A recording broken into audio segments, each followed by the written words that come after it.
I want to welcome all of you to this Zoom tutorial this evening. This is an initiative by District 3300 TRF committee with the support of our speaker this evening, our RRFC from District DRFC from District 3310, PP Dr. Shahul.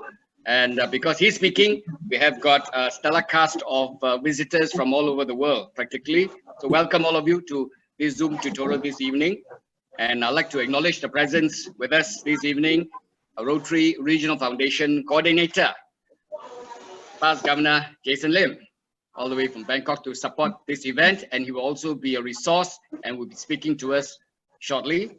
And we also have Past Governor Dr. Paul Lee, the advisor to our foundation committee, and we have the EMGA advisor and district grants chair of District 3300, and Archclum Society member, immediate past District Governor Liu Cheng Lim, as well as past governors and incoming District Governor elects and District Governor nominee.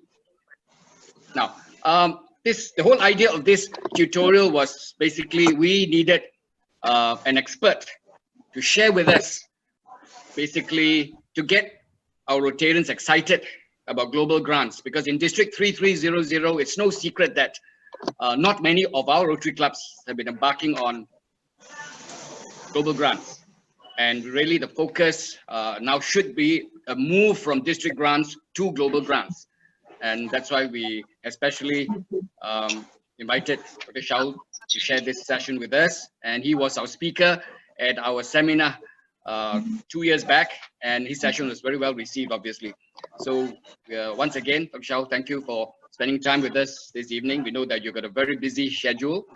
And later on, we'll have a Q&A session. As you can see from the program, Dr. Shahul will be having about 15 minutes of his PowerPoint at slides. And thereafter, we'll have the Q&A and an ideas exchange. We have the resource Rotarians here with us. And of course, we also have very knowledgeable Rotarians who've been embarking on global grants themselves, would like to share their success story, or also probably their landmines and some of their difficult journeys ahead. So without further ado, I'm going to now invite RFC, Past Governor Jason Lim, a very good friend of ours, to kick off and give us your opening remarks. RFC Jason, over to you. Thank you, DRFC's Leslie, and DRFC's Dr. Shahul, current, past, and future district leaders, my fellow Rotarians. I'm honored and glad to see so many people in this Zoom meeting. First of all, I would like to thank you, District 3300, for your kind contribution. And last year, it is a record for your district to contribute more than 960,000. My sincere thank you. Studies have shown that clinicians are not necessarily.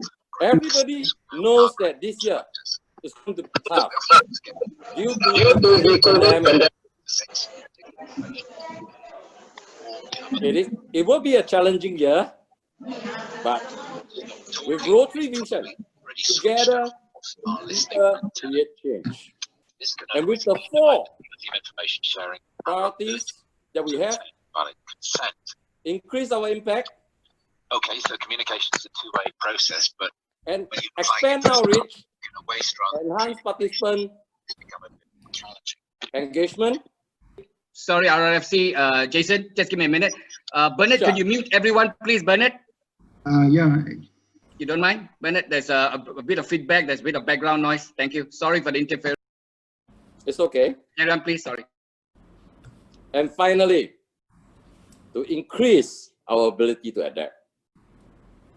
With effect from 1st of July, every one of us know there will be changes in the funding structures. Some of us may like it, some of us may not like it. But we have to overcome these obstacles. How are we going to create impact? To do global grants, and especially with this COVID pandemic, I'm very sure many communities in our countries, and in fact, all over the world, they need our help. Some of you may know how to do a global grant, some of you may not. That is why DRFC Leslie has invited a guru. We are just talking about guru. Why call him a guru? Because Dr. Shahul has did many global grants, all right? In fact, from my districts, some of the clubs say that I do not want to do global grant. It's so difficult. In actual fact, it is not. And I'm sure DRFC Shahul tonight will tell you how easy it is to do a global grant. So let us be the inspiration. The next world opens opportunity to serve humanity. Thank you very much, my friend. Over to you. Thank you, RFC Jason. Thank you so much for those opening remarks, inspiring address.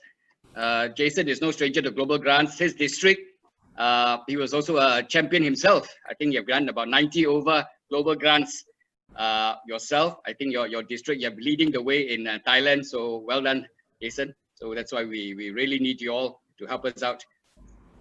Okay, now I've come to a pleasant task, or just a brief introduction of my counterpart from District 3310, RRFC, Dr. Shahul, Hameed, and he's really one that really needs no introduction because the global grants that he has done, that he has assisted the clubs regionally, globally, speaks volume for his great work for Rotary.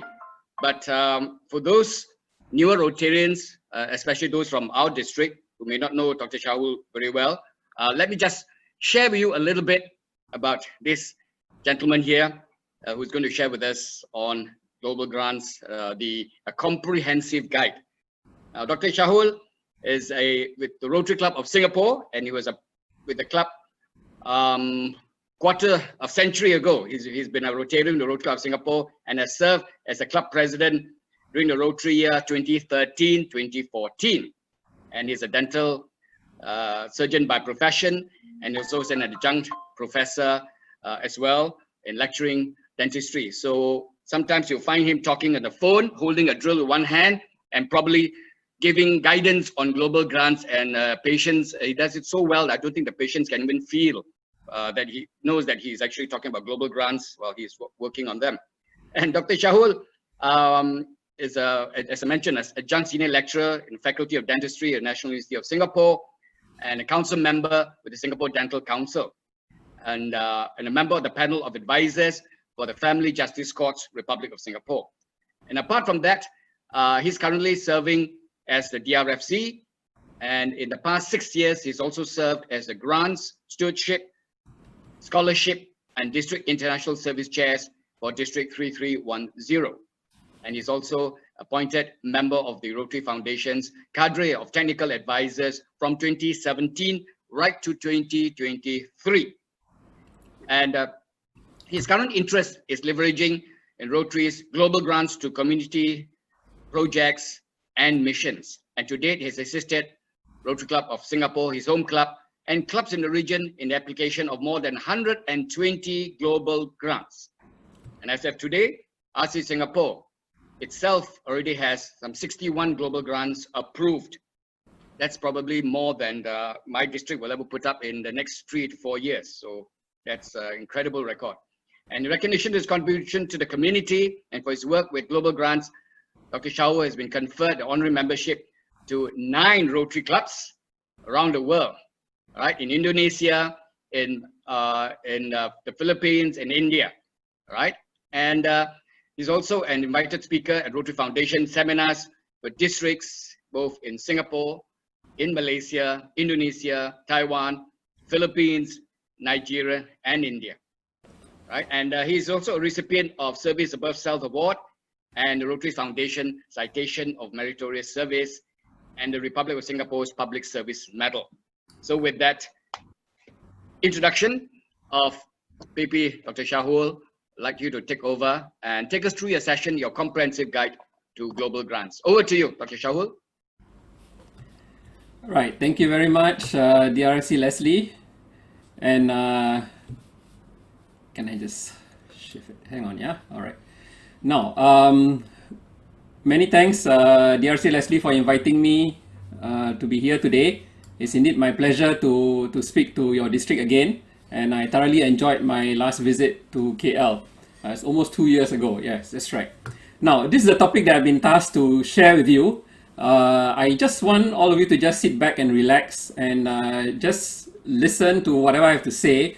The recording of this video is available, so please do not have to take notes or whatever. I'll be happy to even send you my presentation if it's required.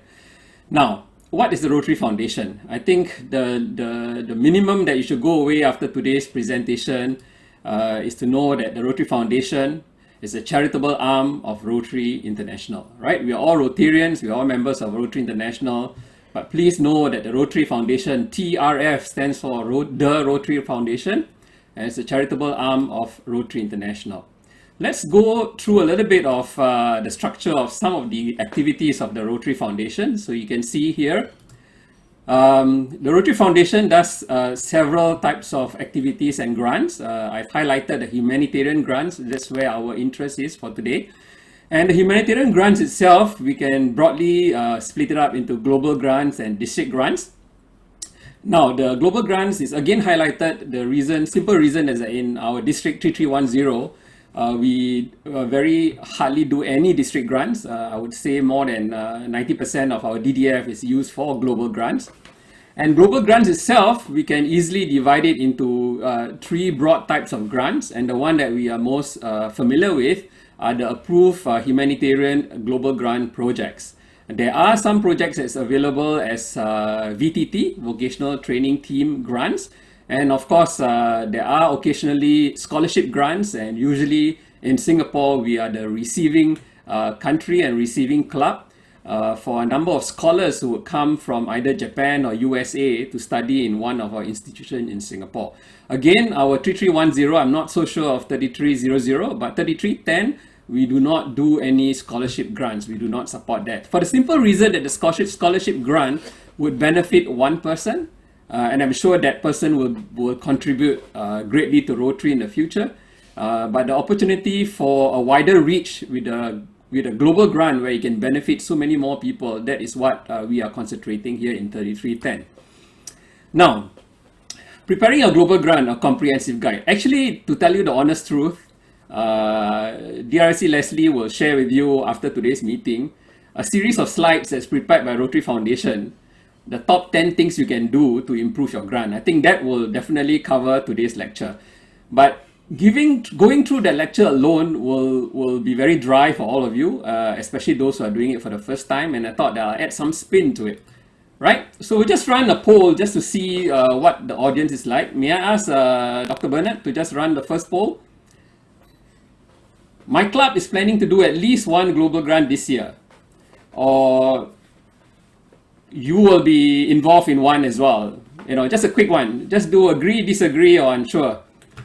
The faster you do it, the faster we can continue. Otherwise, we're stuck at this slide.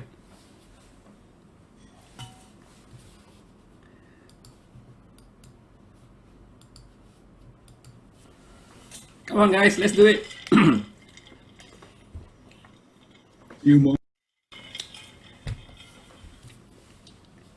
Do we have anything, Bernard?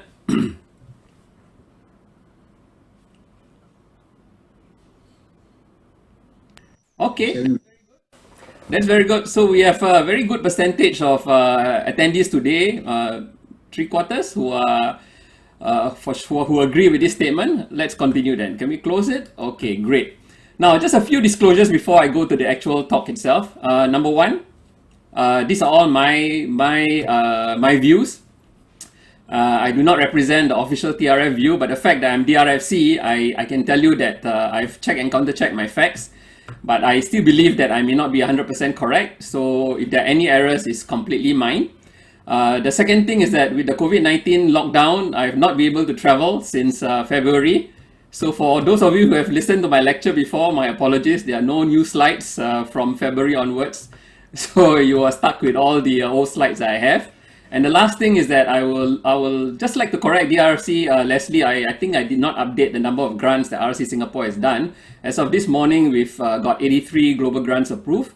And for this, I have to thank both the board of the Rotary Club of Singapore for last Rotary year and this Rotary year, IPP Deepak and President Dinesh.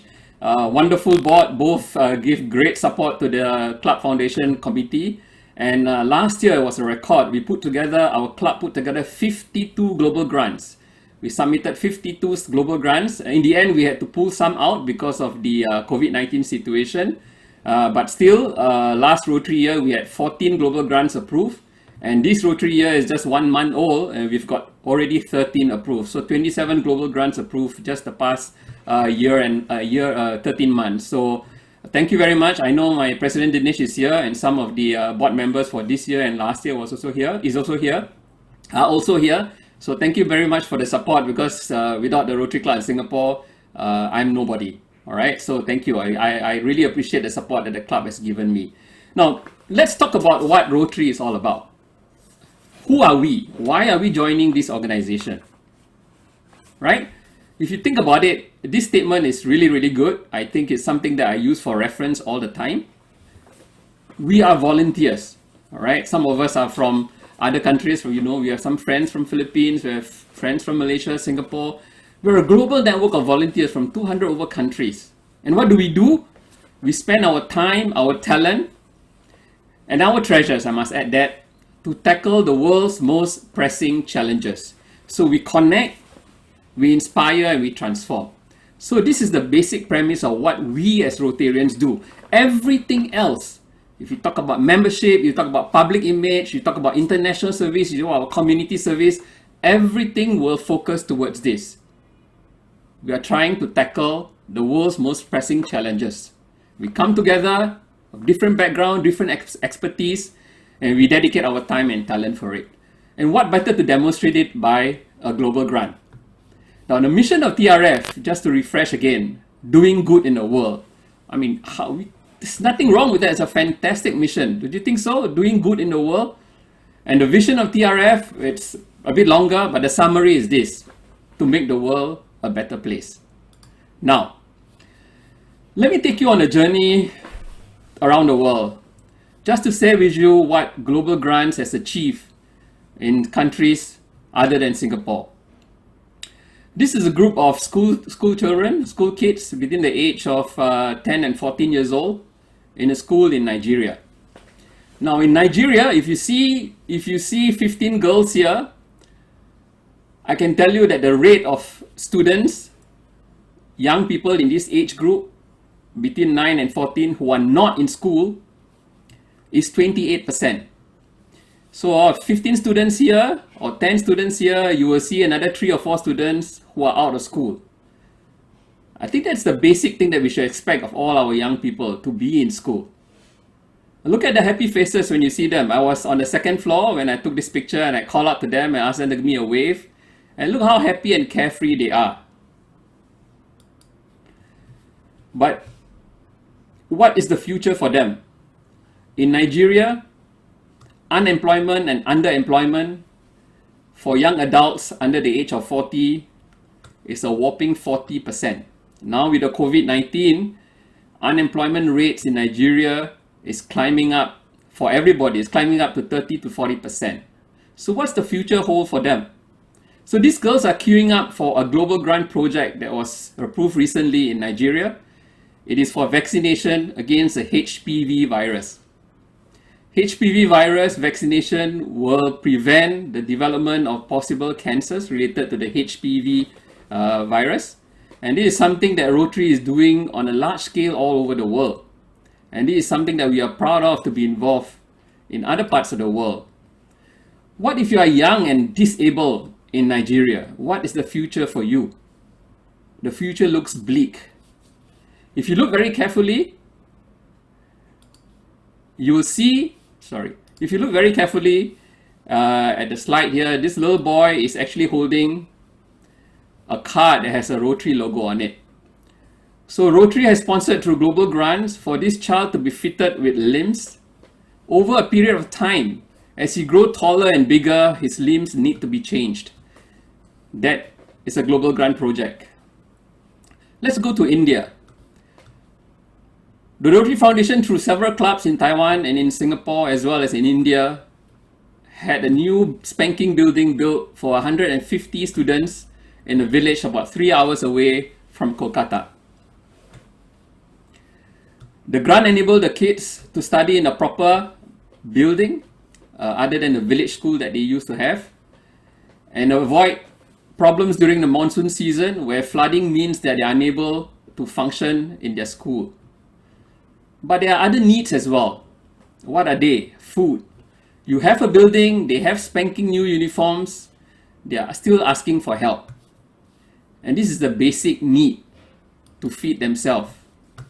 What about these children, indigenous children who are displaced in the state of Odisha? They need help as well. They need help from Rotary, they need help from anybody who can do it. And the first thing on their list is food. To feed 10,000 girls in one facility and another 15,000 boys also in the same facility. What about in other parts of India? When you have a proper school, when you have food and you have nutrition, what's going through the minds of this girl? They have only 2 toilets for 1,000 girls in the school. Running water? No chance. And this is a school that we visited, and Rotary did a great project. And we visited the toilet block. The first question we asked, are you kidding me? There's only 6 toilets for 1,000 school. The Rotarians told us, Dr. Shahul, they only had 2 toilets before and there was no water. Now they have 6 toilets with running water. Right? So there are a lot of things that Rotarians can do.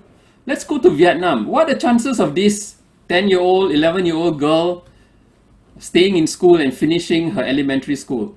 I'll tell you the statistics. 25% chance that she will leave school. Why? Because it's the job of young girls and girls in that particular village to have the task of fetching water from a remote location because they have no running water.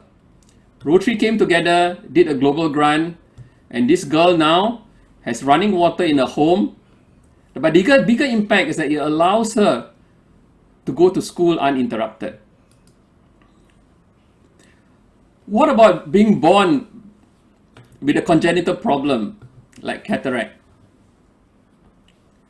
Rotary is doing a great job in India to try and reduce avoidable blindness.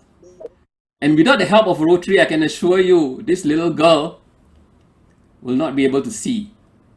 And we know that for sure because when we visit this hospital, and soon after this photo was taken, the father who's in blue here came to us and very meekly asked whether they can take a photo of all of us. And of course, we say, sure, take a photo.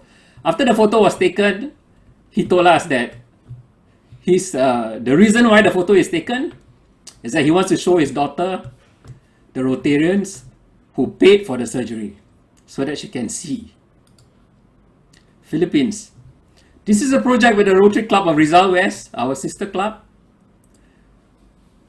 Building is there. The kids are fairly well adjusted. But they don't get any help if they need glasses to read. There's no screening program, and the kids will go through school not knowing that a simple pair of glasses will correct their vision for them to do better in school and better in life. The work of Rotary is everywhere, fellow Rotarians. Let's go somewhere more developed in Taiwan. I was sent by Rotary Foundation to do an audit of this project, a mobile dental clinic. The first thing that impressed me of this group of Rotarians, none of them are dentists. I know for sure because this guy here with glasses, his name is Lawyer. And the other guy on the extreme right, his name is Shu. And the other guy's name is Concrete. And none of them are called dentists. But they came together to do a global grant project to provide a mobile dental clinic to reach the remote areas of Taiwan. I didn't know that there are remote areas in Taiwan. But after I followed them, traveling 3 hours to areas where they used to have mines, disused mines, schools where they have only 12 students, for the whole 6 levels, that is really remote to me. And this is the things that's touching the lives through global grants. Welcome to Singapore. We've done a global grant called Football Plus, where they use soccer to teach young at-risk youth to be able to tell the difference between right and wrong, to engage them in sports so that they stay away from risky activities. It's very important to catch them at this age, before they turn puberty, before they reach 12 to 14 years old, to impress upon them that what they do matters to the rest of their life. Because their parents may not be around, their parents may be incarcerated, and they come from broken homes and reconstituted family, meaning the father is divorced from the mom and is remarried and have his own family, and the mother is the same, and they may be living with half brothers and half sisters, and things are difficult for them. What if you miss the boat? What if they have developed risky activities and they have been incarcerated? We did a similar global grant in Singapore for youth at risk and youth who are already incarcerated, second-time drug offenders who need help from the community. And what if they come out after they've finished serving their sentence? What can they do?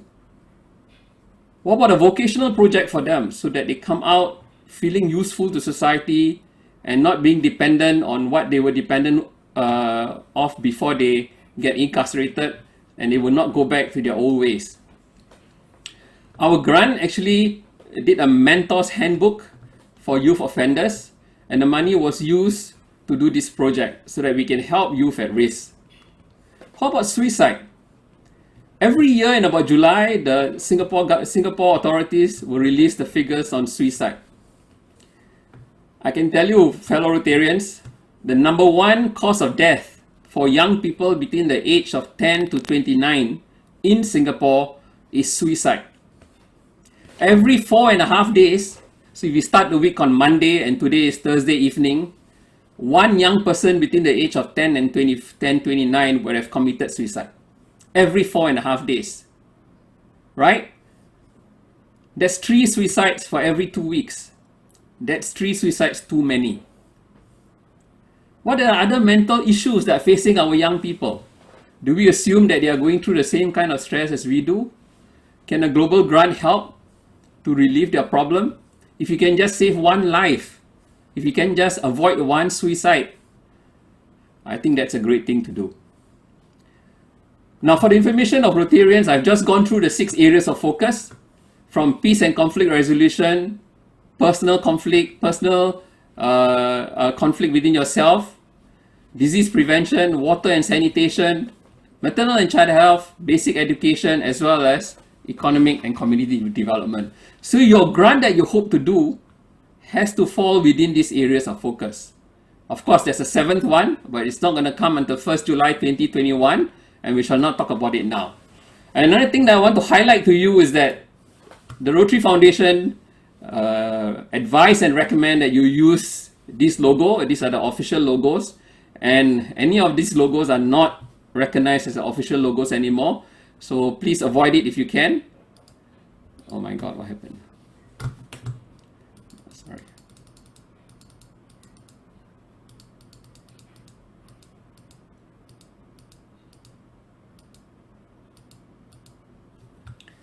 All right, and when you're talking about a particular area of focus, you're supposed to highlight it in blue on the top left. So this slide talk about conflicts among youths. So an appropriate time is to highlight this icon and with the rest in gray. Now, now that I've given you a flavor of what global grants can do and what you can hope to achieve, let me just remind ourselves why we are here. We are a global network of volunteers. We use our time and we use our talent to solve challenges. And remember this, our mission and vision. Let's go back to this project. How did this group of Rotarians know that a mobile clinic is something that they need to do for the community, considering that they had no dentists in the group at all?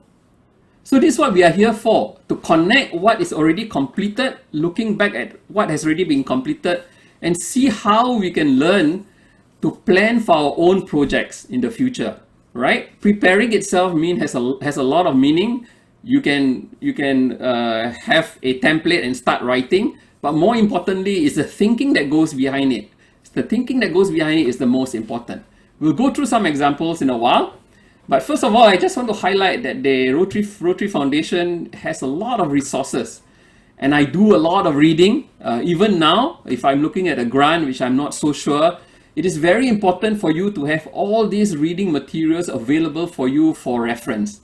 In the old days, before internet and everything, you hear all the words of wisdom from your seniors, from your past presidents, from your PDGs, and we take it as gospel truth. But now you don't have to.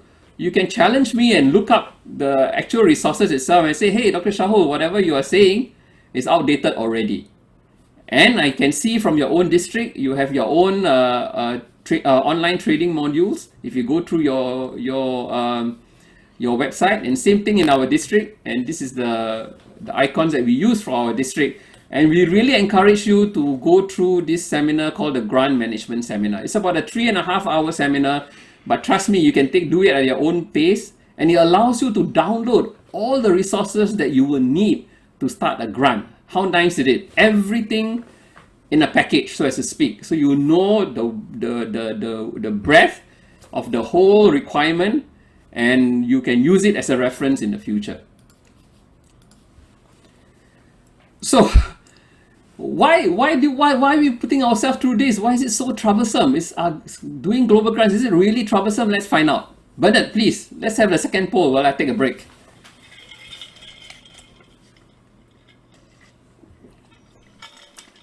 Here it is. So this is the poll. I find that the process of global grant application very complex and difficult to navigate. Let's be honest, I just want to know among the audience today, what are your thinking like, and perhaps at the end of it, or maybe the next time we see each other, you can tell me whether this has improved or your opinion is still the same.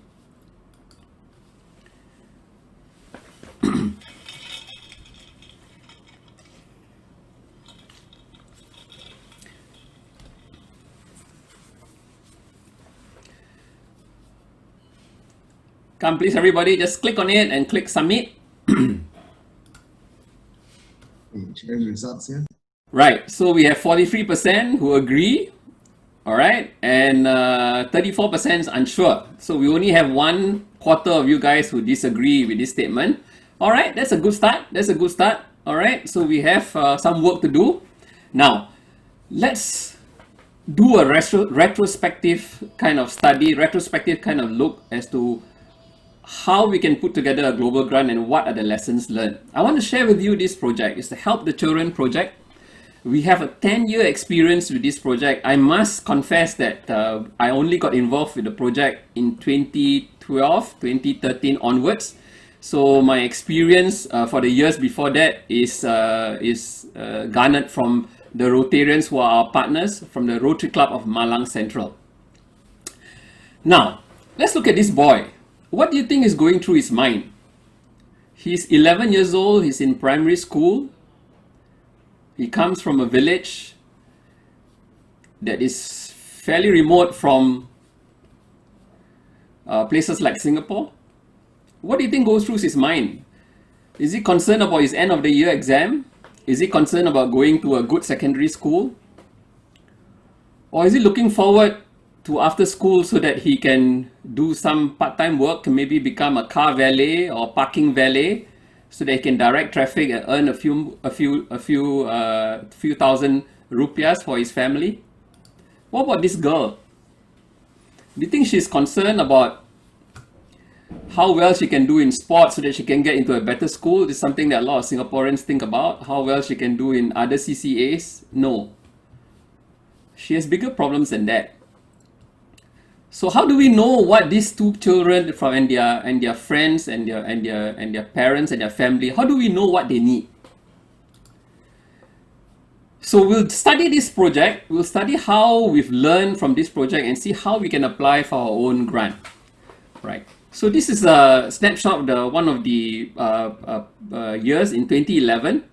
And in 2011, the Rotary Club of Malang Central had a cooperation with Rotary Club Singapore for the very first time to do what I understand and how RC Singapore understand it to be the Help the Children project.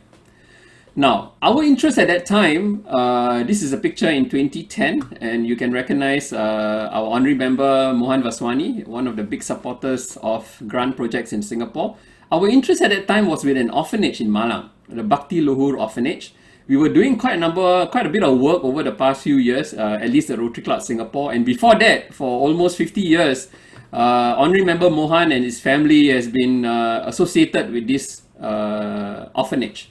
So in 2008, 2009, 2010, our club started doing more and more work with the orphanage, and we had a conversation and we thought that it is not right to do a Rotary kind of project without engaging the local Rotarians. So we reached out to Rotary Club Malang Central, at that time the only Rotary Club that is functioning in Malang. There used to be another one, Rotary Club Malang itself, but it's closed down before we got involved with the projects. And we asked them a simple question. We did not impose ourselves. We asked them, what is your signature project?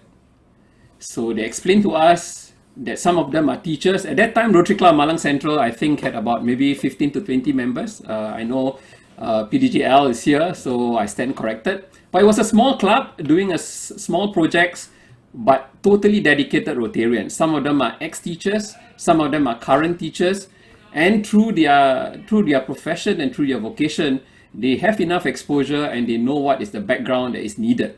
And to them, what is needed, and we agree at that time, to them what was needed was school-going items for children so that they can continue going to school and so that they will reduce the truancy rates in the school.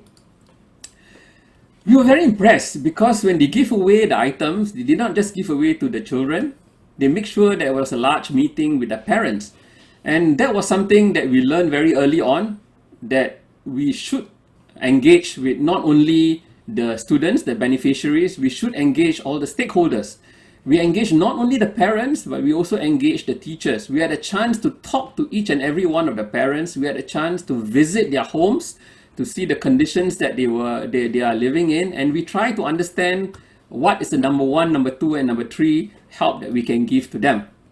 Another thing that was very impressive with Rotary Club Malang Central, for every child that received the help, the Rotarians actually went to the homes of the children, and this you can see is child number 9 and child number 10, and they had a small survey form. They wanted to know what is the family income. They wanted to know where the address is, and they actually go to the homes. And that is something that they have been doing and we have been doing from Rotary Club Singapore whenever we visit Malang, to go to the houses to see and speak to the beneficiaries. It didn't stop there. The Rotary Club Malang Central, together with Rotary Club Singapore, as the project gets bigger and bigger, we started to engage the authorities. We speak to the mayor, we speak to the Department of Education. We want to make sure that we are doing the right thing, that we are not giving something that we want to give, but something that the school, the children, the teachers, and the government wants and encourage us to give. So that's the key thing that we must do. We should never impose our ideas on them. I'll give you an example. If you have 200 computers to give, and you go to a location and say, look, here, I have 200 computers, I can tell you for sure, no school will turn you down. But what they actually need, fellow Rotarians, maybe is to fix the leaking roof and not the computers, right? So the 200 computers, thank you very much. We'll send them tomorrow and we have a brand new roof. We got so much cooperation and so much goodwill, so much so that every time that we get to visit Batu, for example, one of the areas that we are doing, we get very good reception. Here you see Honorary Member Mohan addressing the whole council of the Batu Mayor's office. And this is the time that we get to speak to the authorities to know exactly what else that we can do to make our project better. Now, needs assessment, for lack of a better word, is a science that we have to understand and we have to apply. It is not something that we should take very lightly, because your global grant application would require a needs assessment. So this is one slide from the special slide that I was telling you about. the 10 things that you can do to improve your grant application.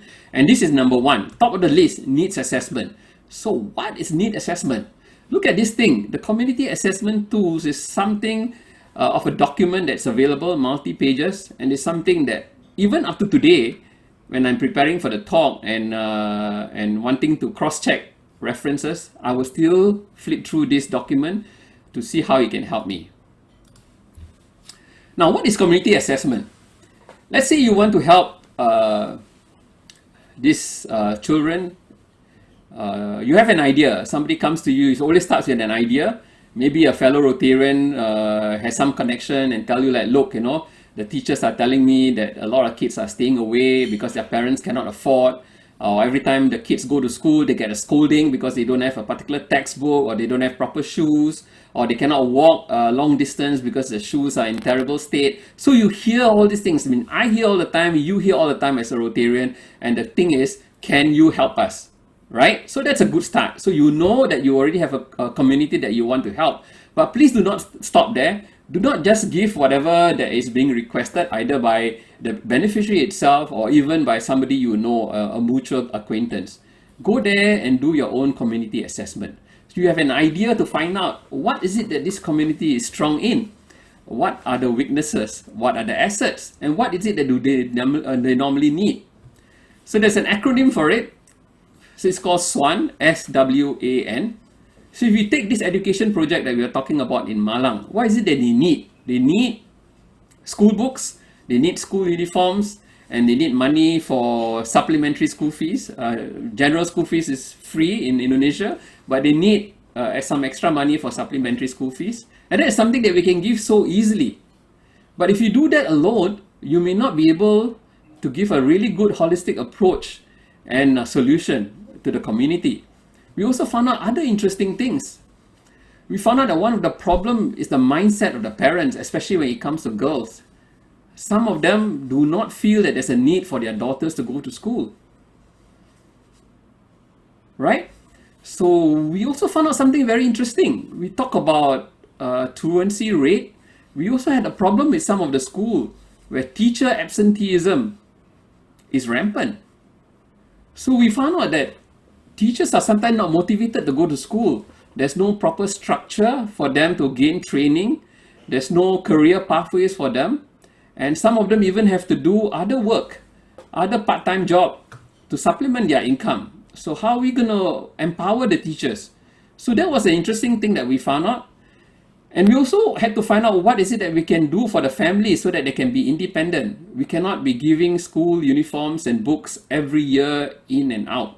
And I tell you something else that we didn't know.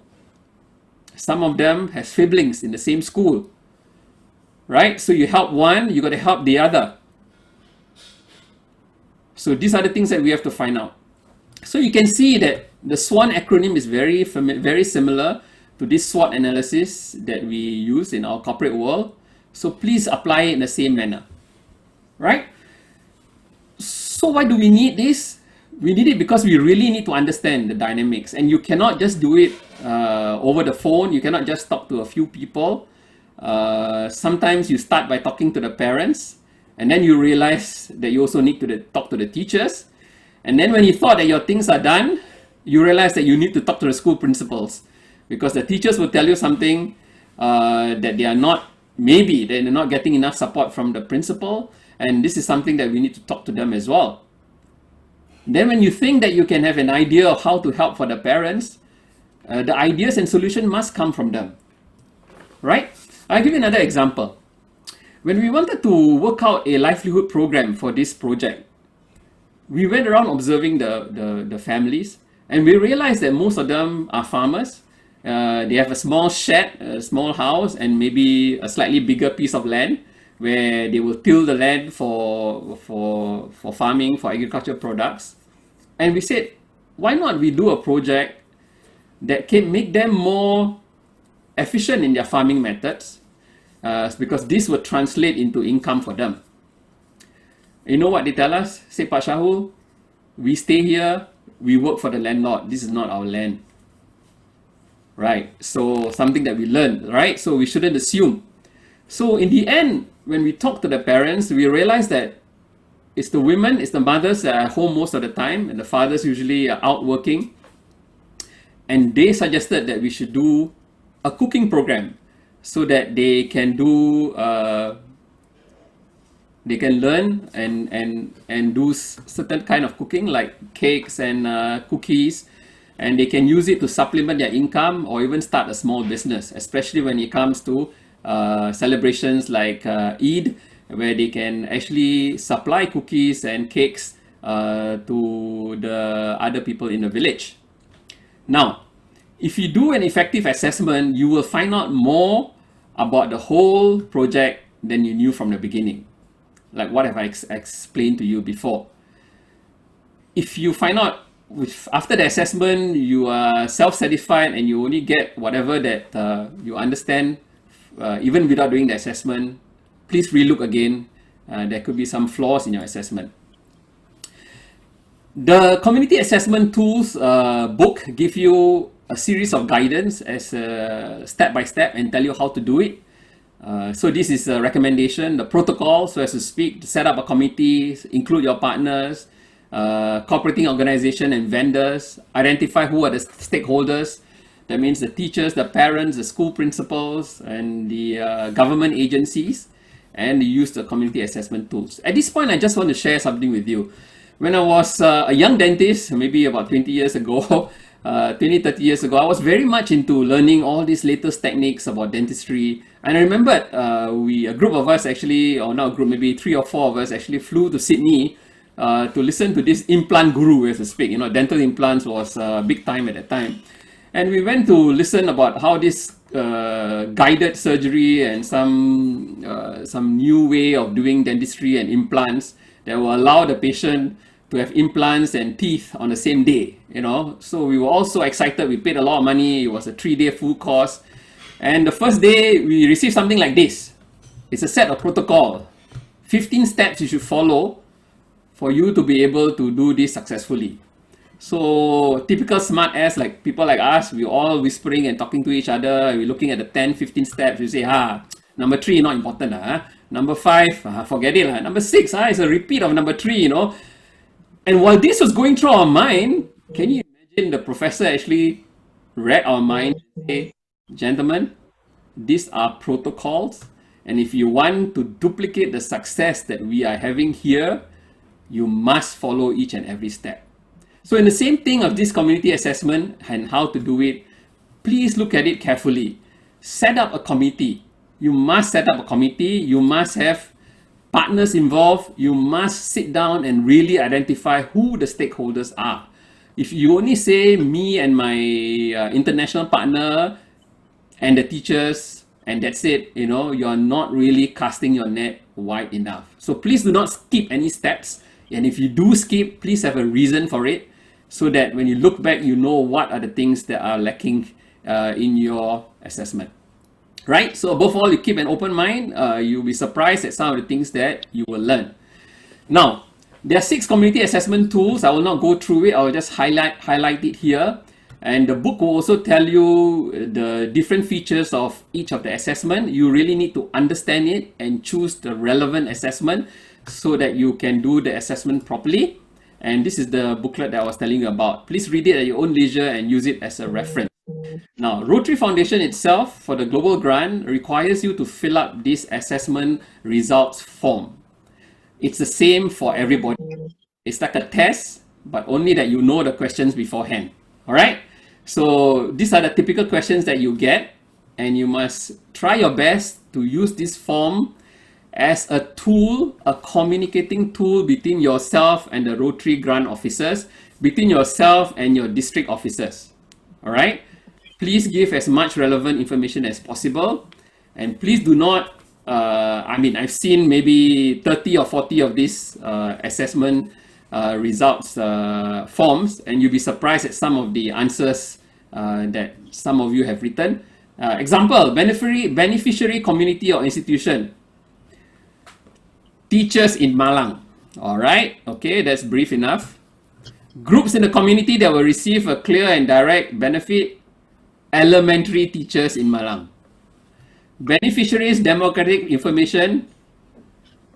Teachers in Malang. Come on, fellow Rotarians. This is a document for you to communicate. It's a chance for you to get your grant approved. It's a chance for you to explain.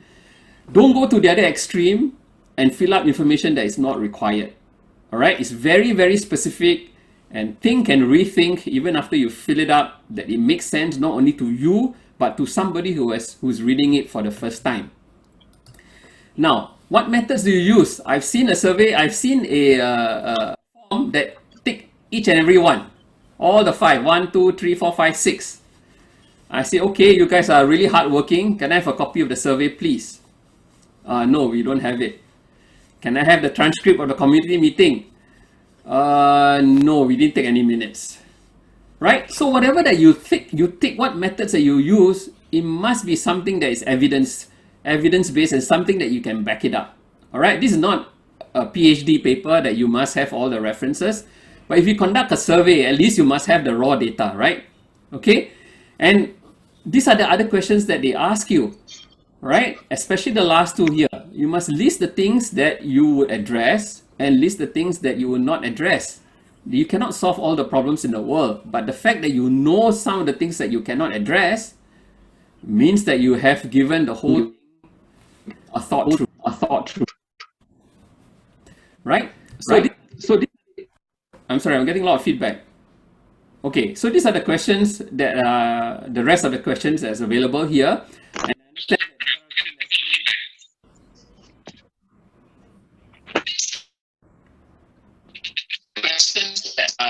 the rest of the questions. Bernard, are we good, Bernard? Yes, okay. Just now Yes, you can hear you now. Yeah, thanks. Right. Okay, so I understand that DRC Leslie may want to do a separate session to discuss how to do this form. So I shall just go through very quickly. Now, if you have an existing project, a project that you've been doing all the time, that would be a great reference. A pilot project is always a great reference. All right, so these are some pictures of the project. It started in 2009 with a small class of 20 students from one school. And then when we got involved, our Rotary Club sponsored, I think, 100 students. And then when we did the global grant in the year 2014, 2015, when PP Pelita was the president, it was for 500 students. We did a cooking class as well for the parents. And this was the project. And I'd like to thank all the clubs who participated in this first ever project. And the signature item for each project is a bag, and they come in different color. And the project itself, in that time, was given recognition by Rotary Foundation. We didn't know that we had ticked all the boxes, so as to speak. And Rotary Foundation actually sent us an email on the 28th of May 2014 asking for permission for this grant document to be used as a reference sample guide for grant applications for other clubs worldwide. So it was indeed a feather in our cap. Many thanks to Rotary Club Malang Central and District 3420. PDGL, please send my best regards to Rotary Club Malang Central and all the PDGs who have helped us with this project. Now, so the project went on in 2016, the second round of global grant for 800 students. And in 2017, we did the third round of global grants for 1,250 students. So this year, we took a break from providing school-going documents. We concentrated on a teacher training program, and that has been approved for the year 2020-2021, just July this year. Now, another document that you must really look at is this global grant application template. Some of the questions are already highlighted. Some of the questions are already available in the community assessment community assessment questions, and you just have to cut and paste. If you got that right, you can just cut and paste, right? So this is another document, 10 steps to fulfill your grant application, and there's a template available in Word document. You can write it first and make all the corrections and share in your committee before you transpose the final draft onto the online portal. So this is a document. I think DRC Leslie will be able to give you this PowerPoint presentation, the 10 ways to improve your grant application. Now, global grant projects. Now, we've heard all these things, and I'll just give you something that went through my mind when I was doing it back in 2013, 2014. To me, in my mind, there's 4 things that I look at. Number 1, the subject, area of focus. What are we looking at? Are we looking at water? Are we looking at environment? Are we looking at something that we cannot solve? Right? So keep it there, 6 areas of focus, really broad. Don't bang the table and ask why we cannot do environment, why we cannot do emergency, post-disaster, low-cost housing or whatever. There are enough things in the world and enough things in these 6 areas of focus for you to concentrate on. What is the intervention? Ask yourself, what is it you're doing? You're providing books, you're giving vaccination. You must be clear what intervention is, and best is concentrate on 1, 2, or 3 very, very clear and concise intervention. Who are the beneficiaries? Who are you giving it to? You must know. And what happens after you've given all this? What is the benefit? Can they avoid cancer? Can they go to school? What can they do? So if you keep these 4 areas in mind, 4 broad factors in mind, this is what I call the golden rule of GG applications. All right. Now, another document that you must really look at when you're looking and thinking about a global grant is this policy statements. What is allowed, what is not allowed.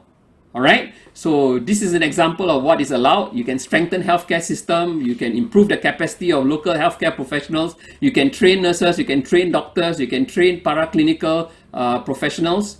All right. Some of the things that you can do. You can provide equipment in remote locations. Whatever equipment that you give must be current.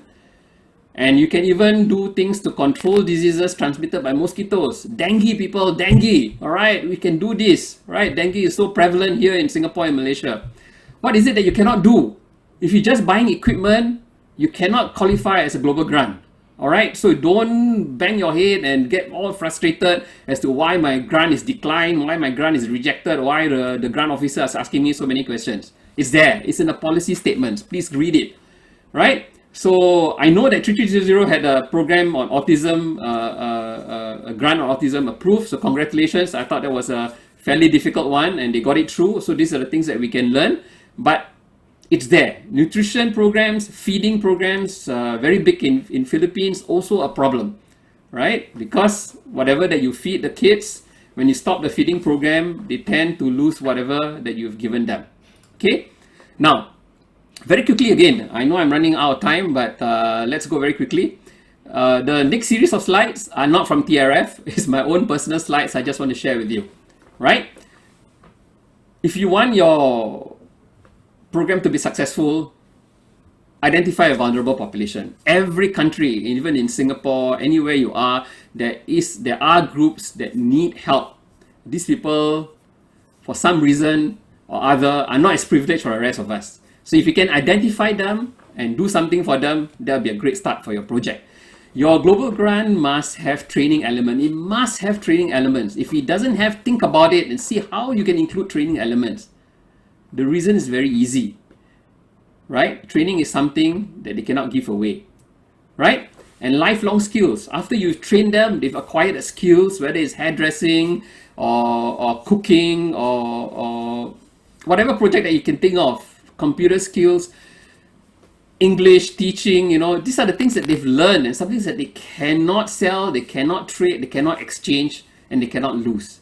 So lifelong skills means lifelong, all right? Last thing, think about something that make it sustainable. What is sustainable? Very easy. What if your project's funds are over? Everything is finished and you have to walk away. Will the effect still be there? Can the project still continue? All right, you ask yourself that question. And the last thing, the initial application for global grants is not easy, right? It's just like riding a bike. You are going to fall. Expect it. It's not just learning how to ski. You have to fall. If you don't fall, you'll never be able to ski. You'll never be able to ride a bike, right? But when you can finally do it and get it approved, that's when the rewards will be worth it. All right, I call it Shahul's 5 criteria for global grant success. It's a nice infographic here. So if MD wants it, I'll give it away for free. Right? Now, so who are we again and what do we hope to do? All right, we see a world where people unite, take action, and create lasting change. Right? Not only across the globe, in our communities, in ourselves. In our district, we've started this movement, Know Your TRF. What we want to do is to raise awareness. We want to raise funds and we want to do good in the world. So raise awareness, I spent the last 45 minutes or so talking about what we can do, what the foundation does, and what Global Grant can do. But I just want to introduce you to somebody. I'm sure some of you have heard of this gentleman, past President Ravi Shankar Dakuju from Bangalore. He did something amazing when he became president on the 1st of July 2018. I think some of you can guess already. He gave away 1 billion rupees. Before you take out your calculator, I'll save you the trouble. It's 14.7 million US dollars, the largest donation by an individual if you exclude the Gates Foundation. So the question that everybody asks, even before that, he's not a multi-billionaire. Yes, he has money, but he's not a multi-billionaire. 14.7 million giving away to the Rotary Foundation represents 70% of his wealth. 70% of his wealth. So if you look at your bank account today, and if you're prepared to give 70% of your wealth, hats off, right? So this man did it, and we're all so proud of him. I had a chance to meet him in India, and I had a good conversation with him. The question that everybody asked him is, why are you giving away 70% of your wealth? His answer was very simple. When he was growing up as a boy, his father passed away very early on. His mother struggled with very little money in the bank account. And he says, as a young boy, when he knocked on the doors of his neighbors asking for food, nobody turned him away. Nobody turned him away. Everybody gave him something. So for him, giving away 70% of his wealth, to him is giving back.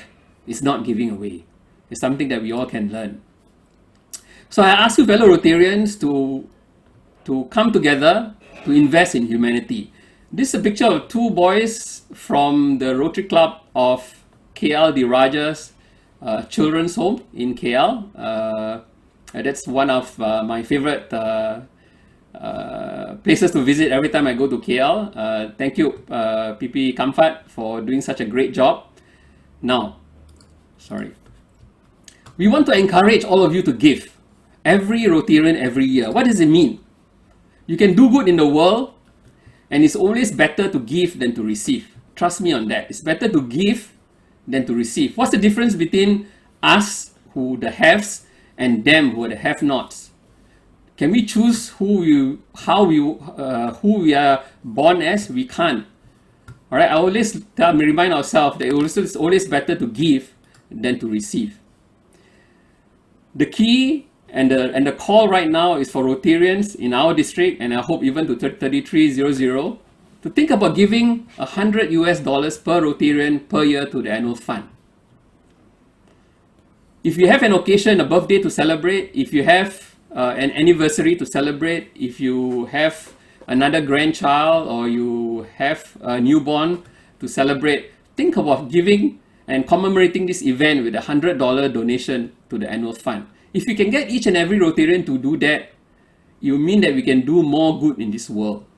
So what can your $100 do? Your $100 US will enable this child in Vietnam to have a toilet in his house, and to have running water, and to avoid diseases for waterborne disease, and the fact that he can go to school peacefully and not miss classes because of illness related to the lack of water. Your $100 will be able to pay for equipment to help this child in Indonesia for his hearing impact problem. Even the simple screening will be enabled to tell us how bad his hearing deficiency is, and what kind of help can be given to somebody like him. Your $100 will be able to pay for school desks and benches for children in China as well as in Taiwan. Your $100 will be able to pay for up to 4 vaccinations for HPV vaccine in Nigeria. Your $100, fellow Rotarians, will allow this boy to walk on 2 prostheses that can be made in a Rotary center in Nigeria. And your $100 will enable one child to go to school with all the school-going needs that he needs for 1 whole year. And you also pay for this mother to be able to go through a course and buy all the capital expenditure equipment that she needs to start a small baking business. And your $100 will pay for the chickens in the background for this lady to have a livelihood to support her disabled child. and your $100 will go a long way to help the pandemic. So fellow Rotarians, the number of projects that you can do is limitless. Some of us are good at grants and we do it, but we need your pockets, we need your treasures, and we ask that you consider giving $100 to the annual fund each year as a commitment as a Rotarian to support your own foundation. So thank you very much. Before we end, can I just ask Bernard to run a simple poll? Do you think that giving $100 to the TRF annual fund is a good idea and something you yourself personally would like to do? Thank you very much. Over to you, DRC Leslie. We'll see the poll result later. Thank you, RFC, Dr. Shahul. I was so spellbound, I'm almost speechless. Thank you for that fantastic presentation. Now, before we move on to the Q&A and all that, could I invite our EMGA and our district's grants chair, immediate past District Governor Yu Cheng Lim, who is also our newly minted Ashklam Chairs Circle member, to propose a word of thanks to our speaker today, PP Dr. Shahul. Thank you, PG Leslie. First of all, RRFC PDG Jason Lim from District 3350 Thailand, District DRFC PDG Leslie Saluddin of this thing, and my fellow Rotarians.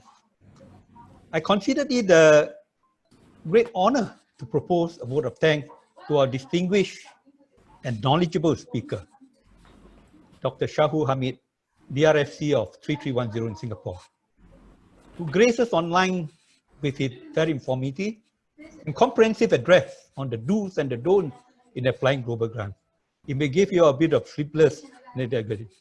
That set a perfect platform for our Rotarians now to take up the challenge.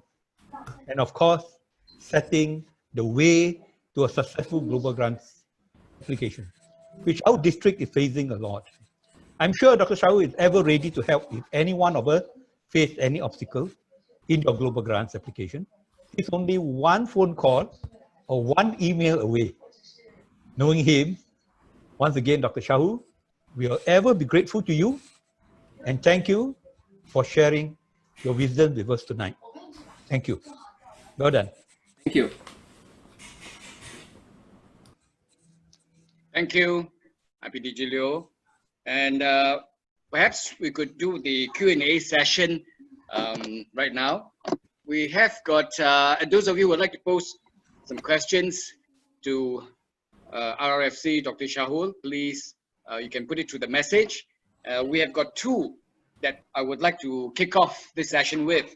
The first is by DG A, Dato Bindi. She was just amazed with the number of global grants that Rotary Club of Singapore has been involved in, from 61 now to 93. And she thought there was a limit to 10. Dr. Shahul, could you clarify what is actually the limit that a club can be involved in global grants? Thank you. No, you're right. There's a club can only have 10 open grants at any one time. So obviously, since 1st July 2013, we have completed quite a number of grants. Now, about 3 to 4 years ago, I actually wrote to the Rotary Foundation trustees. Right? So I'm one of those crazy people who actually read trustee meetings, minutes, and as well as the TRF accounts. It's something that something weird about myself that I have to share. Right now, why do I read the trustee minutes? You'll be surprised. It allows us to actually understand how the decisions well in advance. So I actually wrote to the trustees and I said, look, you know, our Rotary Club Singapore, we have 150 members. We give 200,000 to the Rotary Foundation every year. Please allow us to do more projects. I came back and said, sorry, we have to be fair to everybody. Why don't you get other clubs in your district involved as primary contact, and you can still be involved as the funding partner, or you can still be involved in the project one way or another. So that's what we did. The latest round for the COVID-19, for example, we had quite a number of clubs in our district. I must recognize the Rotary Club of Singapore North, who with just one email agreed to be the primary partner for almost 10 global grant projects for COVID-19. And then we had recognition too also to Rotary Club of Muar, our sister club, who also readily agreed. And we have quite a number of clubs over the years. Rotary Club Bugis Junction, Rotary Club Marina City. I learned something as well in India. That club was very popular. Big clubs will actually set up e-clubs just so that they can apply for 10 more global grants. That's stretching it a little bit, but still, we involve quite a number of our clubs, right? And but we do all the work. We set up the platform, we do all the contacts, and we get them involved as primary contacts. We, of course, inform them what are their responsibilities and liabilities, and they make a decision through their board to participate at the end of it and authorize the project. And we will be with them all the way until the project is completed. So that's how we are able to do the large number of grants that we are able to. Right. 50, RFC, Jason, do you want to add, because your club have also done quite a number of global grants? Is there a cap to it? How do you manage with so many global grants within your district and your club in particular? It is not difficult. Shahul is right. Every club has 10 open grants. But if one of your grant is overdue, either you are a local host or international host, the number will stop. Let's say, for example, your club has did 5 grants, but 1 grant is overdue. Number 6 grant will not be approved until you close the outstanding grant. So this is very important. Everybody have to take note. Sometimes clubs may ask me, my club has closed all my grant, but they forgot they are the international partner of another project, which that project is overdue. So you will be also locked. Your projects will not be approved also. So always remember, once the project completed, within 2 months, you have to complete your final report and submit to TRF. If your project is not completed within 1 year, please send a progress report. Then the timeline will be extended for another 12 months. Okay? Now, the next question was posed by DG and Dr. Krishna Kumar. He was asking about, in the project of helping to save the children, how do you ascertain the sustainability and how do you make, to check the sustainability and the measurement of that particular project? How do you make it measurable and sustainable, Dr. Shahul? Right. Yes. The same. Which project is referring to, right? Yeah. Yeah. The same question was asked by the Rotary Grant Officer when we applied the second round. Okay. We have an internal benchmark. What we do is that the parents who are receiving help, we have a benchmark of 25%. 1/4 of them should be independent enough in the following year, so much so that they do not need their children to be in the program. That's number one, right? So by doing this, okay, so we have one, let's say we train 100, we give a livelihood program for 100 parents, right? So the following year, at least 25%, at least 25 of them will be independent enough with this livelihood program being in place for them not to have their children needing help for the next cycle. So we track that, number one. Number two, of course, the parents who have gone through this program for this year, at year 1, will not be eligible to go through the same program in year 2 or year 3. They only get help once, right? So what we want to do is empower the parents in such a way that they become independent. Now, it's not practical to say that all 100% of the parents must be independent the following year. And you know, there are a lot of other challenges available. And I tell you what, we did something more interesting.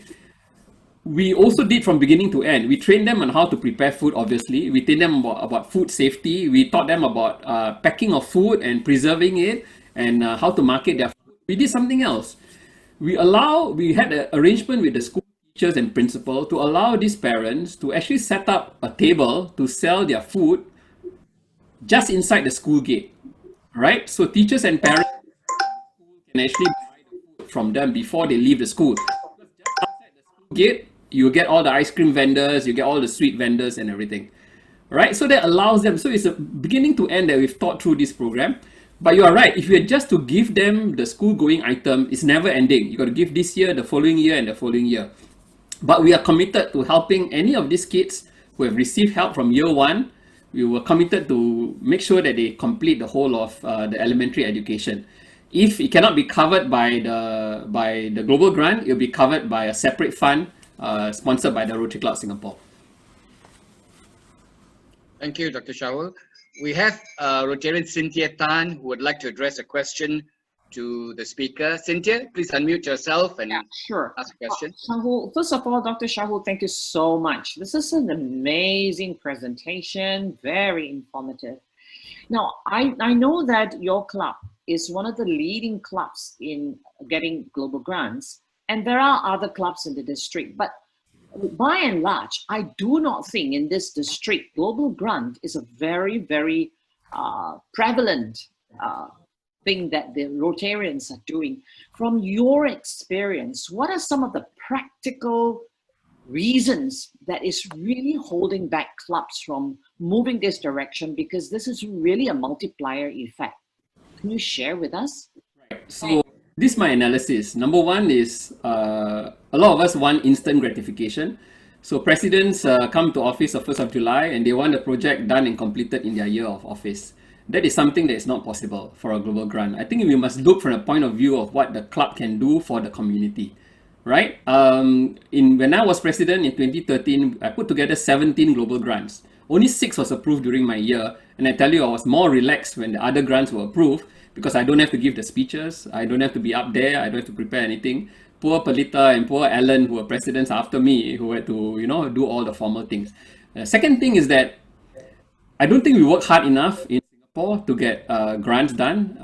We always feel that the government is doing enough. I just take COVID-19 for example.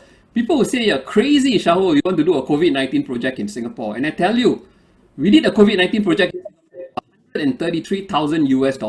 $133,000 US. I says, how do you get it done? I says, we get it done. You know how much money we use from our district DDF? Only 7,000. The balance came from 27 other clubs and districts around the world, including 3300. Thank you, DRFC, Leslie, and IPDG as well for supporting it. You see, if you work hard enough, there will be opportunities. And your club, Cynthia, has done one as well. Fantastic. And in my club, we have an internal standard that we want to do an average of at least one global grant every Rotary year. And we've done that. We've done 7 the past 7 years. I think we're doing well. And we're looking very seriously about doing more in Singapore. But I think we have to change the mindset. It's very difficult for new presidents to come in and grasp everything and have the project submitted and approved during their year. If we can change the mindset, I think some of the other clubs are putting together. I hope your club, for example, can do more than just one. I think you've had one approved. So it goes to show that your club can do it as well. Yeah. I'm coming to you to help me put up one. Pleasure. A pleasure. Thanks so much, Shahul. Thank you. Thank you, Cynthia, for that, and Shahul for clarification. Were there any other questions? I did not see any been raised here, but perhaps we can bring up the issue of district grants versus global grants, because DGN brought up the issue that District 3310, 90% of DDF goes to DG and 10% goes, to GG and 10% goes to DG. Dr. Shahul, is that a correct reflection of what's been happening in your district? Just share with us, please. No, if I have my way, 100% go to global grants. I tell you something very simply. There's no matching for district grant. I understand that some governors and some clubs feel that they've been giving so much to Rotary Foundation and they're not getting anything back. But I think we are shortchanging ourselves. If you really want to do a grant project, why pay double for the project, right? Because if you apply for a district grant and you get $5,000, that $5,000 is actually worth $10,000. Well, what's the point? I don't really see the point. We want to pay $5,000 and get $10,000 worth of money, not the other way around. So if you're paying $10,000 just to get $5,000 back, I think it's a crime. honestly, I think it's a crime. If you tell all your club donors, all right, guys, this year we're gonna give 20,000 to Rotary Foundation. In 3 years' time, we can get 5,000 to do our projects. I mean, it doesn't make sense. It really doesn't make sense. In fact, my proposal to you, DRC Leslie, is that if you have a district grant project to do, why don't my club, for example, give you that 5,000 and you give us 5,000 in DDF then, and we can do other projects, right? Because when you get your district grant, DDF from district grant, you are actually losing money. It really doesn't make sense.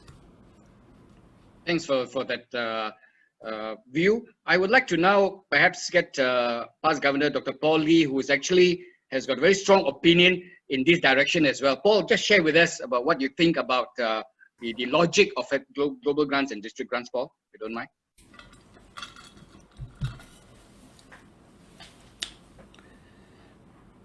Can I unmute Paul? Yeah. First of all, let me thank you for directing the question to me. I was more than itching trying to answer. I have been advocating this idea that why are we so ridiculously stupid?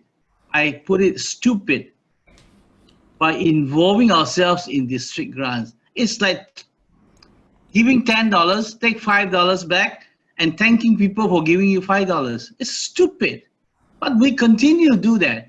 And as long as we continue to do this I tell you is the main cause why the district is not moving ahead with global grant. Because it's so easy, take the money, go and give to your Santa Claus. It's easy. Giving money is the easiest thing to do, but we should take the challenge.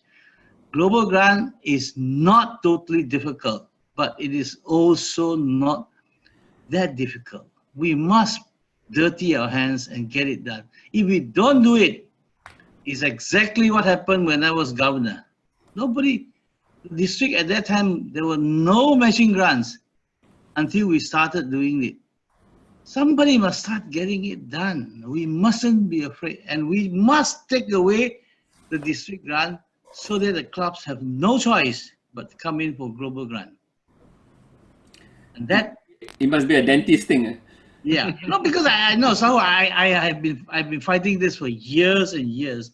So when you said this, it actually gives me tremendous pleasure, because I don't understand my district why you continue to try and get back $5 and give $10. I said, hey, you take the $1,000 put in the bank. After 3 years, you still got interest.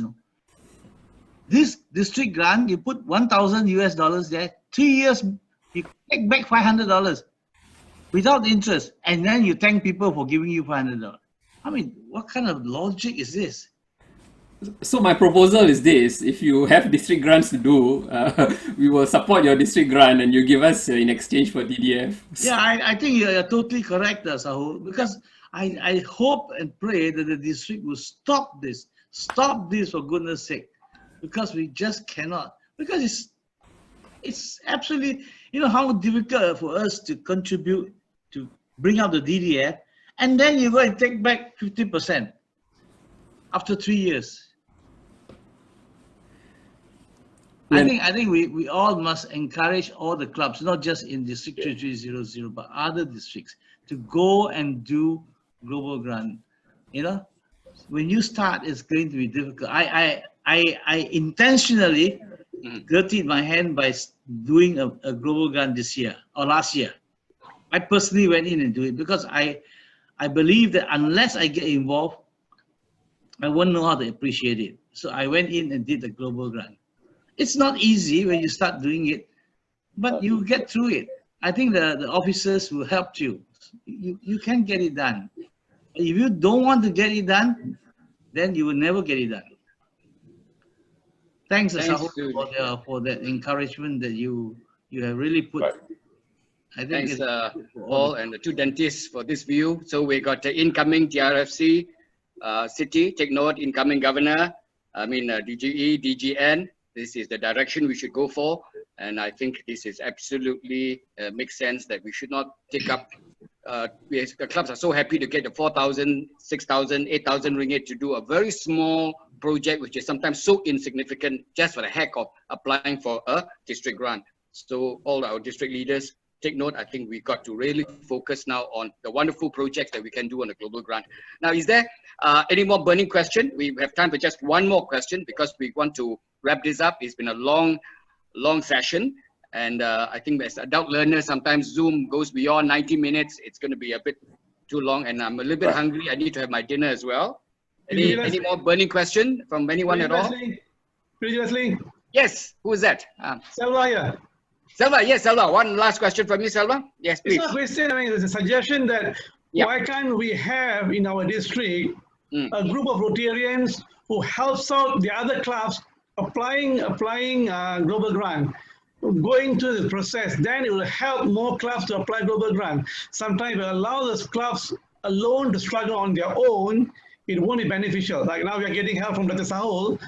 I mean, now within our 3300, we should have a group of Rotarians with diverse backgrounds to sit down and mold each global grants. I mean, we can have a KPI, say, by this Rotary year, we should have, if we are aiming for one global grant from our district, we should have 85 global grants. Then we can forget about our district grants. Can I interject on this? I think within the Leslie and me, we have actually been planning this. We are planning that those clubs who have got global grant, we get them all together on Sunday, come together, and we do a hands-on, and we go through the project with you and help you to do it. I think that's the only way. No, I've been telling this because Jason, my good friend, is there. Yes. Maybe if there's no COVID, he can fly down and help us also. We can't go to Bangkok. Leslie, can I share? Yes, please. Who's there, please? Yeah. Jason. Oh, RFC, Jason. Okay, sure. Please do. Right. Please do. Okay, my district every year is doing between 90 to 100 global grants. All right. We do not stop clubs from applying district grant. But because we set up a global grant resource team to help them.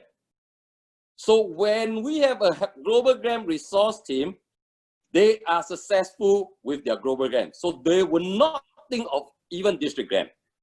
This is the key. Giving lectures on global grant may not be so productive. It is only the foundation. I would suggest, when we started, even one club, right now with Zoom, is easier. We share screen. Once they do the first project, they know how to do the second project. This is very, very important.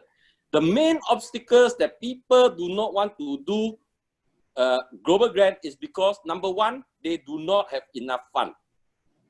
Number two, they do not have international partner. This is where my district comes in. I say, okay, you have no DDF. You contribute to annual fund, we give you a certain amount of DDF. So our annual fund will keep on rotating. If they do not have international partners, we look for an international partner for them. But when you look for international partner for them, make sure you find a reliable international partner. If not, you will have problems with final report, right? So this is how our district is very successful in applying between 90 to 100 global grants per year, and we have at least 70 to 80 grants approved every year. So it's important for the district to set up a global grant resource team. Okay, so for this year and next year, I will be able to see every application of the whole region 12. So Shahul will be able to help, and I am more than willing to help my fellow Rotarians in District 3300. Right? Thank you, RFC, Jason. We are very, very grateful for your assistance, and of course, Shahul is always a call away or an email away. But what Paul has said is correct. Let me echo that. Our district, we are planning a hands-on session because this session is not meant to replace an actual hands-on session where the clubs will bring their proposals, their needs assessment, their drafts, and we'll sit down at the Rotary Center and we'll have to go through that. And we have got a cadre, some sort of informal cadre of our team. Acronym, our acronym is GREAT. GREAT meaning Global Grant Resource and Education Team. So that is our great team that we have in our district. We've got 4 or 5 gurus, mini gurus in our district. Paul is one of them now that has been hands-on in the global grant himself. We will have them to help us to do this workshop. So if I may, just to wrap up and thank, firstly, let me just thank DRFC, my counterpart from across the causeway down south, PB Dr. Shahul, in your valuable time in sharing this fantastic session, which has not only gave us an insight on, it basically worked up the appetite or demystified global grants, so to speak, to a lot of our Rotarians from our district, at least. I'm speaking from our district's perspective, as well as having also motivated us to dip into our pocket to come up with $100 at least minimum, if not 70% of our income. 7% is all. I'm also happy if I get 7% from my Rotarians. Yeah, and thank you so much for your time. And we look forward to working with you. And RRFC, Jason, all the way from Bangkok, thank you so much, sir, for your continued support. I know you have been very proactive in helping us with grants, and he's going to be a hell of a great RRFC because we can see things are moving. We had a Zoom meeting with our officers at Evanston, and arising from that, the turnaround time was improved, but sad to say, some of the responses are still 14 days. So we're still working on that, still work in progress. And for all our friends who come near and far, especially RFC, Anis, all the way from Bangladesh, and all the Rotarians from 7 countries in total, District 3310, as well as from India, from Thailand, Bangladesh, Philippines, Brazil even is here with us. Thank you so much for joining us. We hope that it's been a useful session, and we hope there's something to take back. And the recording of this session will be uploaded in our district portal. And my great appreciation to past Assistant Governor, my Ann Polynau Chair, Dr. Burnett, who has been hosting this session, and he will make sure that everything is uploaded in our portal. So I'd like to end this session on a formal note, but if you would like to stay on and have a bit of 5 minutes network. Bernard, do you have a bit of time, Bernard? Have you got a surgery to conduct in 5 minutes, Bernard? No. Okay. All right. Dr. Bernard is a surgeon, and he can get called anytime for emergency sessions. So until he's called into operating theater, maybe we can have a little bit of network, because I think this is a great network of Rotarians from so many clubs, so many districts, and so many countries. It's so nice to see so many Rotarians here in this forum. So thank you. Good night. Stay safe. And we hope you really had some takeaways from this session. Yeah. All right. So Bernard, can you share the result of the last poll, please? Oh, the last poll. Yes, last poll. See how much money we can raise today. That's a good one. Thank you. That is a very good one. Yeah, that should, What? the, 6%. Well the done. last poll should be quite good. Not 100%. Oh dear. Who is that 4%? Yo. Yo. There are still some who are not convinced. 140 passport times $100 US dollars. That's quite a lot of money. Anyway, the statistics is that we had 161 Rotarians who registered. I saw 150 at one point. Yeah. So it was a 93% registration rate. Fantastic. Well done. Thank you so much for that great attendance. It must be the star power of Dr. Shahul. Yeah. Good. Fantastic.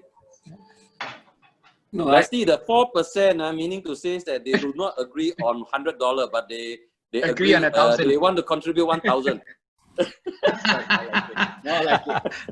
I like the positive thinking, Jason. I like your positive thinking. Moving Very forward. positive. Where's Dr. Yabliki? Where's PP? My senior in school. Where's my senior? But half the money was for research into the causes of suicide and how the results can be used to actually prevent suicide. We had a long 1.5 years exchange with the Rotary Grant Officer. By the end of it, they asked us to reduce the quantum for the research. And the other half of the amount was actually to set up to enhance the call line that we already have with the Samaritans of Singapore, as well as to provide equipment and everything. What they have counter-suggested is that instead of spending all the money, a lot of money on research, they say that it shouldn't exceed 20-25%. And they suggested the balance money should be used for direct outreach to the at-risk group. So if you do a program that can go from school to school, for example, to do an outreach program, either through a skit, a play, or a presentation, that would be able to qualify as a global grant for conflict resolution as far as personal conflict is concerned. But at that time, we didn't have the capacity to do that. But this is something that can be considered. We are talking to a club in India who has a similar model and how this can be done to push it through. So that's a short answer to your question. So basically, Bindi, I don't know whether she's still in the room. DGN, Bindi, are you still here? No. Because she's working on a mental health initiative, Shahul. Also, one of the issues is also on suicide. We're getting the befrienders to have a powwow with us. We're getting a lot of NGOs, and arising from this, I think we are looking at perhaps a global grant as well in her year. Is she still in the group? Has she left? Bindi She's left us, I think. I think Bindi has left us. Yeah. She's not here. But we will definitely be knocking on your door to look at getting some support for this global grant. Yeah. Just a quick comment for this, all right? The very first global grant that our club got approved, just for the record, is a global grant in Singapore, and it's on mental illness. We work with a small organization that helps people who are recovering from mental illness. So the argument is that Singapore has the best medical facilities. So if you are not well, you are going through an acute problem, you need to stay in the hospital for a day, a month, a week, a year, whatever, we have the facilities will support you. The moment you're well, thank you very much, go home now. But as you know, people with mental health problems never fully recover 100%, right? It's not like, that kind of stuff. So they need help all the time. So the grant actually pays for counseling training for volunteers and layperson and family members on how to act for counselors for people who are recovering from mental illness. So the grant actually paid for obviously the trainers, it obviously paid for the whole counseling session, but more importantly and very interestingly, the grant also paid for the taxi fare and stipend for the volunteer counselors to actually travel and the counseling sessions with people who are recovering from mental illness. So that was a great thing, I thought. Yeah. A bit because a lot of people say that we cannot do a global grant in Singapore. Even my governor at that time, PDG Gimbok, I hope it's not here. He says we better try doing elsewhere. But just to prove a point, we really worked very hard to get the first grant approved, and it was on mental illness. So I'll be happy to share that grant document with your district. Yeah, fantastic. Yeah. Great. We will certainly be linking up with you on that one. Anybody else? Anything that you'd like to bring up on an informal basis in this little network session before we wrap up? PDG Leslie? Yes, Stephanie, hi. I have a question to ask. Is able to get a sample of the Gift of Life global grant submission, Because I tried to get the application for the Gift of Life project, but we have find difficulty to get the need assessment to get it done because we don't have a waiting list to stand by. So was looking to see whether we have any sample of Gift of Life project been approved in other countries, that we can study, Right. We have an approved global grant with the Rotary Club of Shanghai, the Gift of Life project in Shanghai. I think it's supported by the Gift of Life New York. Stephanie, if you just drop me an email separately, I will forward to you. Yeah. Okay. Yeah. Good. Yeah. I can connect the guy in Shanghai as well. He's very, very much into this project. And Dr. Shahul. Well. Dr. Shahul. Are you here? I'm here. From Daman Sarawak. I just got a global grant for Bangladesh Gift of Sight. I once applied a global grant for Cambodia, but no one of the clubs willing to come in. And the global grant was abandoned because Rotary insists that even PDG Jason couldn't come in as a district. how can I go about? I've been doing Cambodia 4 times. I spend about 100,000 every time I go. So I am running out of money. Okay. I bring the whole population together. So how can I go there? Even the PD, Which part of Cambodia? outskirt. I have got very good contacts. I deal with the daughter of the Prime Minister. I bring in close to $1 million worth of equipment to set up. And even TRF agrees to allow me to manage the fund because I buy all the consumers here. But sad, I think I got a reply from PTG Jason. District doesn't want to go in. Nobody wants to go in. So at the end, TRF says, sorry, no one in the district is willing. He even allowed me to take zero money from the primary host, just somebody to go in. So my diversion is the benefit of PDG Anis, Dato Anis. We just got 50K US to go to Bangladesh. So how can I solve the problem? Because I want to go back to Cambodia, but I cannot be self-funding 100,000 every time. I went 4 times already. How can I solve the problem? Number one is I will connect you with Rotary Club Sentosa in Singapore. They've got 2 global grants approved in the past 2-3 months, past 6 months or something. So they have a very good connection with one Rotary Club. From my club, past President Jimmy right now is in conversation with a couple of Rotary clubs because we want to look into doing some projects in Siem Reap. But to really come to the point, you must cultivate a relationship with the Rotary Club. I know that you have the NGO, you have the money, and you have the beneficiaries. What is lacking is a Rotary Club. Unfortunately, the Rotary movement is not as strong as it is in Malaysia and Singapore. A lot of the Rotary clubs are overwhelmed. They are small. They are overwhelmed, especially the English-speaking ones. If you can speak Khmer, that's quite good. I mean, then you have a better reach. But you really have to spend time and get to know the people, and you really have to cultivate that relationship. So same thing. Can you imagine somebody come to Singapore and say they want to do a project? They have the money and everything. You just become a partner. You don't have to come out everything. Some of us may not like it as well. So you really have to spend time. You talk to them, ask them what is their project, what is it they want to do, and you have to invest the time and money with them. The same thing that we did with Malang Central. We started small. We just wanted to know what they want to do. And once we have the trust and relationship, it was easier to get along. I think you really have to start from the grassroots, unfortunately. I cannot give you a club that you can go straight away and get it approved. I think Jason feels the same way about this. He feels that a lot of overseas clubs are coming in and demanding, or not demanding, but just want a partner without engaging the local club. And the feedback he gets is that the local clubs feel underappreciated. I think we must go in and see what they need. I mean, if you go to Cambodia often enough, why don't you spend some time, attend their meetings, get to know them, and generally, yeah, and that's the way forward, unfortunately. Yeah, because it's a very sad thing. We have went there, we have spent almost $500,000 ringgit already, kind of things. And the last time we wanted to go, of course, getting private funding after giving us $500,000 is difficult to ask people start giving me money. So I will take your advice to it. Maybe you can point to one of more friendly clubs. Then if I do visit Cambodia, I will pop in and see them and see whether they want to. My Taiwan sister club is ever willing to join us with the funding. So I need a base club. They don't even, TRF has approved, they don't even need to come up with the cent.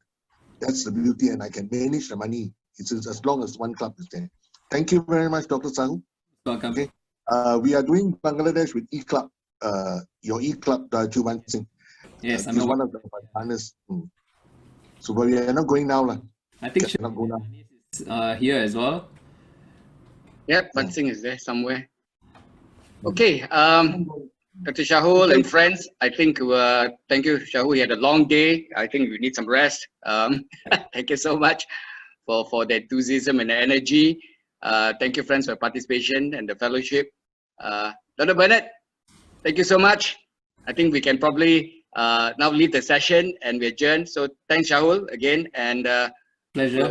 When we do a master class, the next round, we will see how we can work this out. I think we're going to do a little workshop, but I think we need one more session on possibly more discussive mode on the grants itself. Today was a very good opening session to get them all interested and excited about why you should not be embarking on a global grant. You know, next round is we're going to start with their paperwork already. So we want them to do that. Hey, you know, I think we've got about 10 clubs and action group that has got some prelim work done, and I think we're all keen to explore that. So let me work something out with you on that. Just to let you know, DRFC, I received an invitation from RC Subang. I think he is here as well to speak at the Raj is here. Yeah. November. So first of the month. Happy to accept. Vishnu, happy to accept and to speak to whatever topic that you want at your club meeting. Okay. This is a Zoom talk. Yeah, they've been getting speakers from all over the world. So you are definitely one of their star speakers. They've marked out some very good speakers they've had in their, what do you call it? Their menu of speakers. Excellent. This is our district PI chair. Raj is our district public image chair. Thank you. Very active in the club. Okay, so thank you. Good night, Shahul. Thank you so much. Thank you, Dr. Burnett. Thank you. Thomas. Thank you so much for your help. Chair is here. Thank you, Thomas. Thomas, yes, Thomas. How are you, Thomas? Hello. We go for the $100 per Rotarian. What do you think? Gift of life. Thomas was with us on the gift of life. Yeah. Okay. Good night, everybody. Good night. Good night. Good night. Good night. Good night, everyone. Good night. Take care. How do I exit?